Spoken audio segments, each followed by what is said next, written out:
خاکستری اور سفید رنگ کا ایک جدید طرز کا مکان بڑی شان سے دھرتی پر کھڑا تھا، جس کے اوپر الٹے وی شیپ کی خاکستری رنگ کی کھپڑے سے بنی چھت بنی ہوئی تھی۔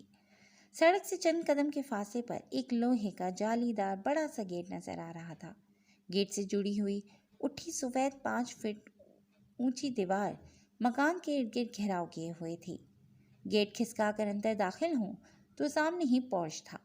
پورچ کے بائیں جانب چند قدم طے کر کے آگے بڑھیں تو الٹے ہاتھ کی سیدھ میں 3 سنگ مرمر کی سیڑھیاں جو راہداری عبور کر کے صدر دروازے کی طرف جاتی تھیں۔ صدر دروازے کی سمت منہ کر کے کھڑے ہوں تو پشت کی جانب پر چھوٹا سا لان تھا، جس میں 2 لکڑی کی کرسیاں اور ایک چھوٹا سا میز رکھا ہوا تھا۔ لان میں جلتی سولر لائٹ کی روشنی اسے یہاں تک کھینچ لائی تھی۔ صدر دروازے کے دائیں سمت بنی جدید وسا کی کھڑکی سے جھلکتی مدھم سی روشنی اس بات کا واضح اشارہ کر رہی تھی کہ گھر کے مکین ابھی جاگ رہے ہیں۔ مکان کے چاروں اطراف میں رنگ برنگے خوشبودار پودے اور بلند و بالا درخت پھیلے ہوئے تھے، جو اس کی خوبصورتی میں مزید 4 چاند لگا رہے تھے۔ سبزوں سے گھرا یہ 200 گز پر بنا ایک جدید دور کا مکان تھا۔ گاؤں سے کافی دور اس سنسان علاقے میں سڑک کنارے موجود یہ واحد مکان دور سے ہی دیکھ کر اسے عجیب سا لگا تھا، مگر اس سے عجیب اور کیا ہوتا کہ شب کے نصف پہر وہ ایک سنسان علاقے میں بغیر کسی محافظ کے تنہا کھڑی جنگلی جانوروں اور بھیڑیوں کو دعوت دے رہی تھی کہ آؤ میرے غلیظ وجود کو نوچ کھاؤ۔ اطراف میں ایک سرسری نگاہ ڈالتی وہ لڑکی اپنی عزت کی حفاظت رات گزارنے کے لیے کسی محفوظ مقام کی تلاش میں سرعت سے مکان کی سمت بڑھی تھی۔ یکایک دل میں خوف جاگا کہ اگر سے جو اندر بھی انسانی بھیڑیے ملے تو۔ اگلے لمحے اس لڑکی نے اپنے من میں آئے تمام منفی خیالات کو جھٹکا، چہرہ اٹھا کر ایک نظر سیاہ آسمان کی طرف ڈالی، گہرے گہرے سانس لے کر خود کی ہمت بندھائی، دل میں آیت الکرسی اور درود شریف کا ورد شروع کر دیا اور لمبے لمبے ڈگ بھرتی اپنے اور گھر کے درمیان موجود فاصلے سمیٹنے لگی۔ گیٹ سے کچھ فاصلے پر چاند کی مدھم سی روشنی میں نظر آتے پکے راستے پر آہستہ آہستہ قدم رکھتی وہ لوہے کی گیٹ تک پہنچی اور دھڑکتے دل کے ساتھ ڈور بیل پر ہاتھ رکھا۔ ٹنگ ٹونگ اس نے کئی مرتبہ بیل بجائی مگر گیٹ نہ کھلا، شاید ڈور بیل خراب تھی۔ لڑکی نے کچھ سوچتے ہوئے گیٹ پر ہاتھ رکھا جو وزن سے تھوڑا سا لان کی طرف کھسکا تھا۔ آواز پر وہ چونک اٹھی، مگر اگلے لمحے ذہن بیدار ہوتے ہی اسے سمجھ آیا کہ دروازہ کھسکانے سے کھلے گا۔ ہمیشہ بیوقوف کی بیوقوف ہی رہو گی۔ ایک ہلکی سی چپت خود پر لگاتی وہ نم آنکھوں سنگ اپنی بیوقوفی پر مسکرائی تھی۔ Thank God! اسے زور لگا کر ہاتھ سے گیٹ دھکیلا جو تھوڑی جد و جہد کے بعد بالآخر کھل گیا تھا۔ اسے احتیاطاً کھلا چھوڑے وہ پورچ پار کر کے دایاں قدم اٹھاتی آہستہ آہستہ سنگ مرمر کی 3 سیڑھیاں عبور کر کے راہداری میں داخل ہوئی، جس کے اوپر تنی چھت اس کے جسم کو یکایک گرمائش بخش گئی۔ پچھلے 1.5-2 گھنٹے سے مسلسل بارش میں کھلے آسمان کے نیچے سفر کرنے کے باعث وہ سر تا پیر خاصا بھیگ گئی تھی۔ خدایا میری حفاظت کرنا۔ اپنا آنسوں سے تر چہرہ صاف کر کے شال سے پانی اور گرد جھاڑ کر وہ مٹھی میں دبا خون چھپاتی دھڑکتے دل کے ساتھ ہاتھ سے بجا کر دروازے پر دستک دے گئی۔ رات کے اس پہر کون آ گیا؟ دروازہ دوسری پہل پر ہی کھلا تھا، مگر سامنے کھڑی نوعمر لڑکی کو دیکھ کر روانی میں بولتا مقابل ٹھٹک گیا۔ السلام علیکم۔ لڑکی نے خائف زدہ لہجے میں سلامتی بھیجی اور نگاہ اٹھا کر سامنے کھڑے شخص کو دیکھا۔ وعلیکم السلام امارہ۔ مخالف جنس کو رات کے اس وقت خستہ حال میں دروازے کے فریم میں ایستادہ دیکھ کر انہوں نے سادگی سے جواب دیتے کسی خاتون کو آواز دی۔ نہیں، ایسا نہیں ہو سکتا، ایک اور مصیبت۔ وہ لڑکی سامنے ایک مرد کو دیکھ کر بری طرح خائف ہوئی تھی۔ فراق جمی پر چمکتی پسینے کی ننھی منی بوندوں کو ہتھیلی سے رگڑتے ہوئے تعصب سے سوچا۔ محترمہ، آپ کو کس سے ملنا ہے؟ مسلسل تشنہ لبوں پر زبان پھیرتی لڑکی کو دیکھ کر انہوں نے نرمی سے پوچھا۔ جی وہ۔ مقابل کے سوال پر لڑکی حواس باختہ ہوئی۔